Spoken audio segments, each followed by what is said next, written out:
और इसी काम में नरेंद्र मोदी जी लगे हैं। इसीलिए हम लोगों ने सड़क से लेकर संसद तक नारा लगाया कि मोदी अडानी भाई भाई और देश बेच के, मोदी अडानी भाई भाई और देश बेच के। ये कोई मामूली लूट नहीं है साहब।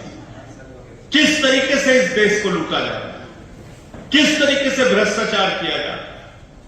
आज भ्रष्टाचार के सारे कीर्तिमान इस सरकार ने तोड़ दिए, सारे कीर्तिमान तोड़ दिए। मैं तो कहना चाहूंगा कि आजादी के बाद से लेकर अगर आज तक की सबसे भ्रष्ट सरकार हिंदुस्तान में कोई है तो नरेंद्र मोदी जी की सरकार है।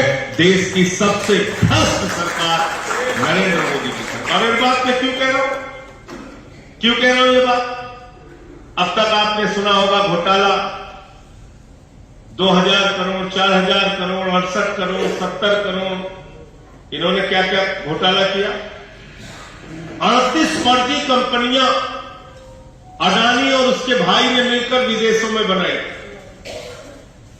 एक पते पर 6 कंपनी मॉरिशस में बनाई और उस 6 कंपनी से 42,000 करोड़ रुपए हिंदुस्तान की कंपनी में लगा, अडानी की कंपनी में।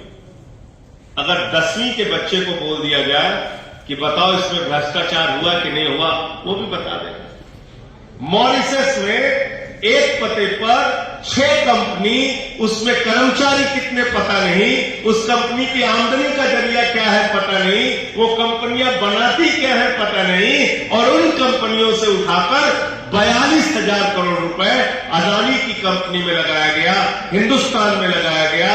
ये पैसा काला धन है और ये काला धन नरेंद्र मोदी और भारतीय जनता पार्टी का है, जिस बात को केजरीवाल जी ने कहा। इसीलिए इसकी अगर जांच होगी तो देश के प्रधानमंत्री सहित सारी की सारी भारतीय जनता पार्टी इस घोटाले और भ्रष्टाचार में फंसेगी।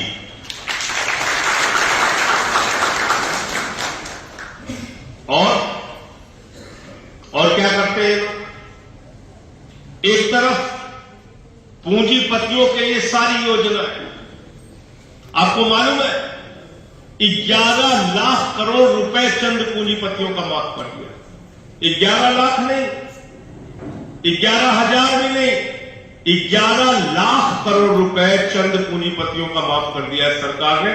जीरो लगाते लगाते आप थक जाएंगे, इतना पैसा माफ कर दिया। 5.5 लाख करोड़ रुपए उद्योगपतियों का टैक्स माफ कर दिया है सरकार ने। अकेले अडानी को 2.5 लाख करोड़ रुपए का कर्जा दिया, 2.5 लाख करोड़ रुपए का कर्जा। प्रीति जी को अगर अभी किसी बच्चे की पढ़ाई के लिए 2.5 लाख रुपए का कर्जा लेना हो, चप्पल घिस जाएगी, कर्जा नहीं मिलेगा। 2.5 लाख का कर्जा नहीं मिलेगा।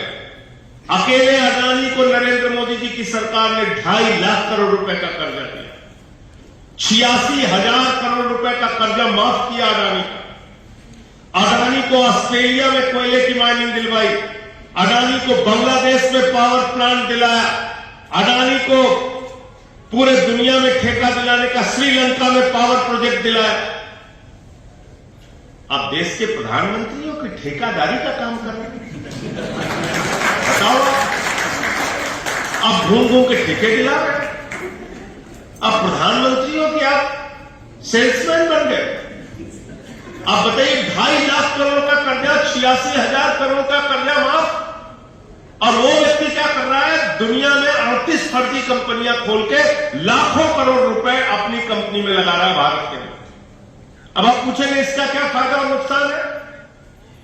अपने कंपनी के शेयर को ओवर वैल्यू कर रहा है, यानी माल है 100 रुपए का और उसका दाम दिखाया जा रहा है 1,000 रुपए।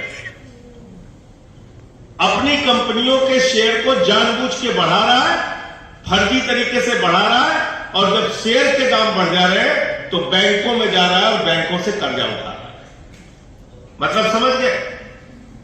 कीमत है 100 रुपए की, बता रहा है मेरी हैसियत है 1,000 रुपए की, और बैंकों से कर्जा 500-700 रुपए ले रहा है। कह रहा है भाई 1,000 रुपए की इसकी हैसियत है, 500-700 रुपए कर्जा दे दो, क्या दिक्कत है? और इसमें किसका किसका पैसा डूब रहा है? ये बातें मैं आपसे इसलिए लंबी कर रहा हूं कि थोड़ा जाइए और बताइए, लोगों को समझ में आना चाहिए कि अडानी का मसला क्या है, इसमें किसका पैसा लग रहा है। LIC का पैसा, SBI का पैसा, PNB का पैसा, बैंकों का पैसा। LIC में 40 करोड़ लोगों ने अपनी पॉलिसी ले रखी है, 40 करोड़ लोगों ने। SBI में 41 करोड़ लोगों ने अपना पैसा जमा किया पूरे हिंदुस्तान के अंदर। बेटी की